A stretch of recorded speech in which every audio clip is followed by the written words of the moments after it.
My analysis is that Savarkar resides in our lips, Gandhi in our spine, and Marx in our soul. The existence of a right is first of all the biggest possible myth in this country. It does not exist. Ram Mandir was well on its way even before 2014 because the verdict of the Allahabad High Court came when no Hindutva Party was in power either at the state or in the center. 3 back-to-back incidents in a place where supposedly 370 has been revoked, and not even in the valley, in Jammu. 2017, when I delivered a lecture, thanks to Sangam Talks, on the question of Rohingya illegal migration, one of the first things I pointed out was they're encircling the cantonment of Jammu. The reality check that the verdict has given to both sides with respect to their respective positions is, according to me, the only silver lining of the outcome of 2024. When people said Kashmiri Pandit कर क्या रहे थे, वहां से उन्होंने पलायन कैसे किया, वो पलायन नहीं कर रहे थे, वहां से भगाया गया. हमारे साथ सेल्फी लेना बंद कीजिए, उससे कुछ नहीं होने वाला है. Just focus on ensuring that you ask the tough questions from the people who are in power. My position on the subject may be nuanced, maybe slightly difficult, or even calibrated for people to agree with. That's a different issue. But when it comes to a matter of life, livelihood, dignity, and protection, I am on the same page as Savarkar. First of all, Jai Shri Ram. My analysis is that Savarkar resides in our lips, Gandhi in our spine, and Marx in our soul.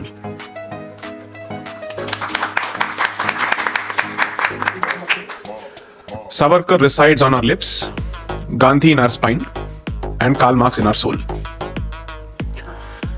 Because the rule of keep left has not changed. I genuinely believe that the end result of the last 10 years is the utter success of the left. They have successfully proven that even the ones who call themselves on the non-left use Savarkar exclusively for lip service, while having the will of Gandhi in dealing with jihadi terrorism, and while constantly pushing Marx in every realm of our social sphere, specifically in education and history. That has not changed. So Savarkar on the lips, Gandhi in the spine, and Marx in the soul. So, I say this for very clear reasons, and I'm not saying this because this is, wordplay at play. The existence of a right is first of all the biggest possible myth in this country.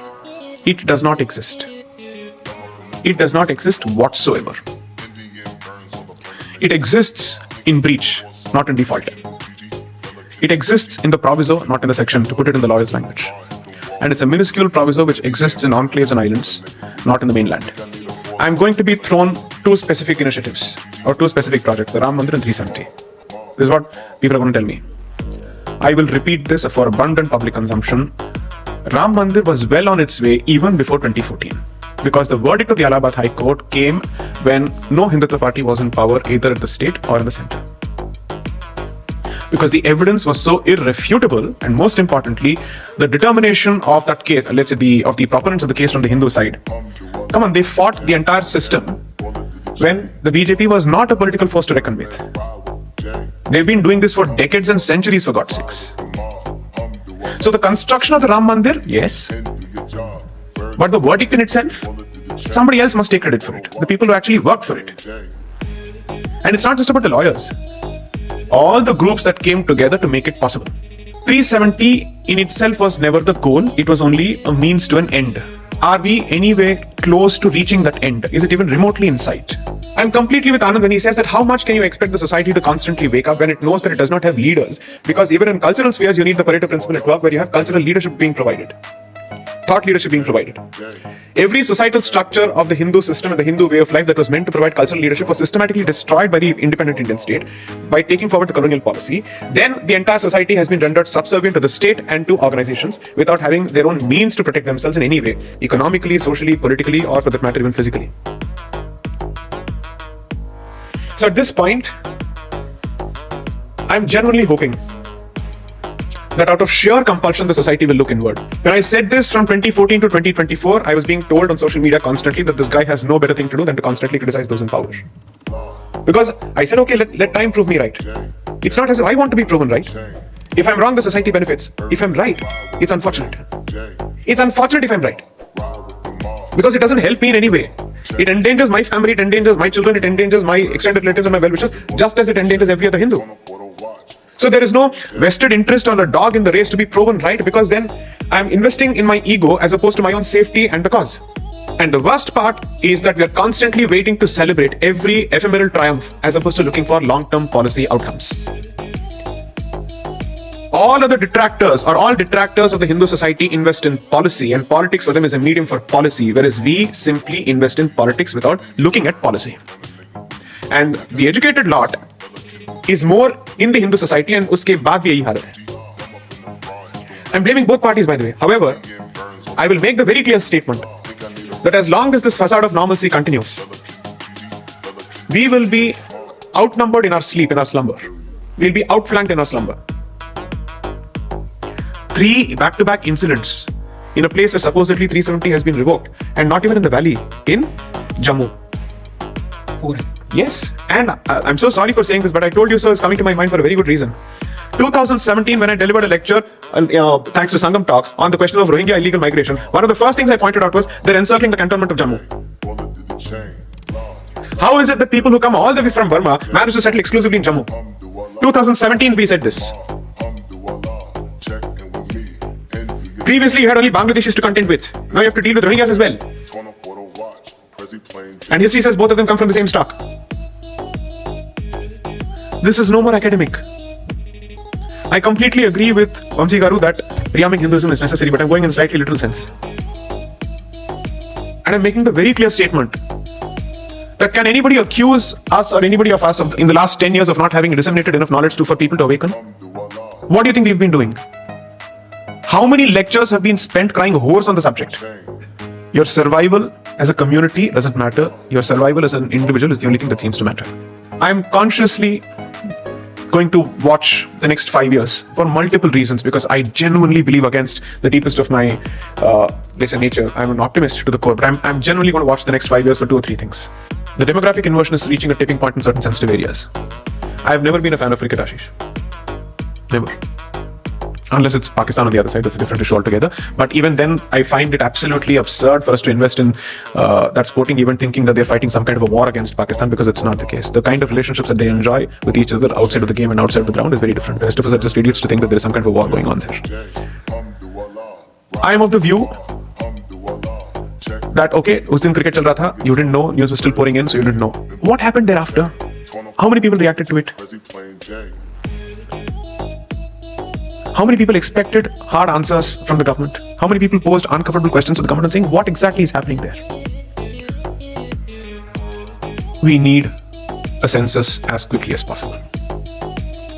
Until and unless we have the numbers, we are being led down a dark path with music being played and with garland around us. And that can only lead to Bali Ka Bakra from there.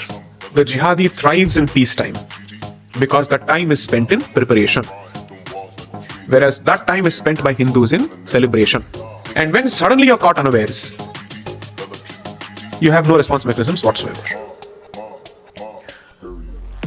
I certainly believe that there are some aspects of our problems and challenges that can be addressed legally. But law requires political will to be its starting point. The ball is set rolling by political will. Political will is made possible by political incentive or disincentive. As someone who also leads a regular professional life, I'm saying that Hindus are in that unfortunate position where they have no other option but to constantly scream and air their expectations. So in the interest of self-preservation, what are the options and cards on the table that you're actually left with? Almost nothing. Because the reality also is, what are the political options otherwise? Horrendous. If the elections of 2024 proved anything, you really have nobody else to choose from. What a pathetic situation for the largest democracy in the world. So the reality check that the verdict has given to both sides with respect to their respective positions is, according to me, the only silver lining of the outcome of 2024. Most of us remember how 2004 felt. So we should have been relieved that 2024 was not a 2004. But we are actually hoping that this would be a tipping point of sorts, because now is the time that the society also gets to stand up and make itself. So everybody has to go through an internal chintan and manthan in the language that they love to use. I am at this point positively jaded with these discussions. I have no more patience for them because I don't see the point of it. I'm just hoping that the actual works which will stand the test of time and posterity, such as these, will be constantly produced in the hope that the young generation that is consuming it will draw the right lessons, as opposed to reading pamphlets and propaganda documents. Because the hope is that we actually hold the mirror and speak truth to whoever is in power and say, sorry, our issues are yet to be addressed. When people said Kashmiri Pandit कर क्या रहे थे, वहां से उन्होंने पलायन कैसे किया, वो पलायन नहीं कर रहे थे, उनको वहां से भगाया गया.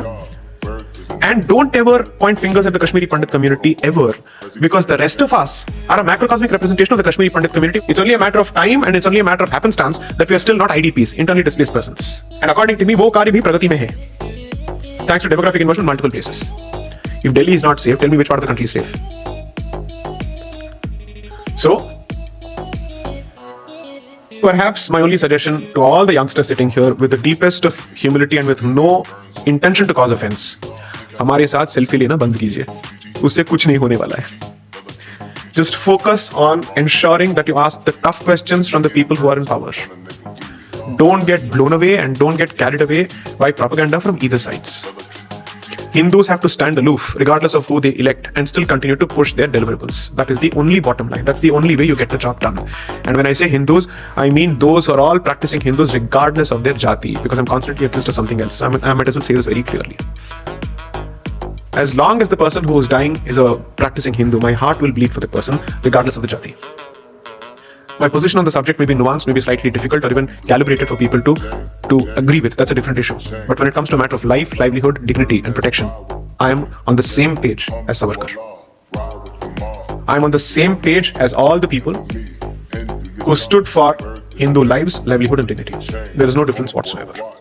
For me, the means don't matter anymore. The ends matter. Thank you.